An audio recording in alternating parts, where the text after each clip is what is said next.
The stem is there to help you reach the base of your moon cup for removal.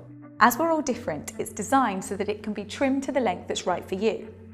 Before you trim it, make sure you feel confident with positioning and removing your moon cup. Insert the moon cup as low as it will comfortably sit. If any of the stem is sticking out of your vagina or causing you discomfort, you'll need to gradually trim it. To do this, first, pinch the base to release the seal and then remove your moon cup. Trim the stem little by little using a pair of clean scissors and reinsert it. Some people find that they only need to remove a little of the stem. Others remove it completely. And of course, there's everything in between.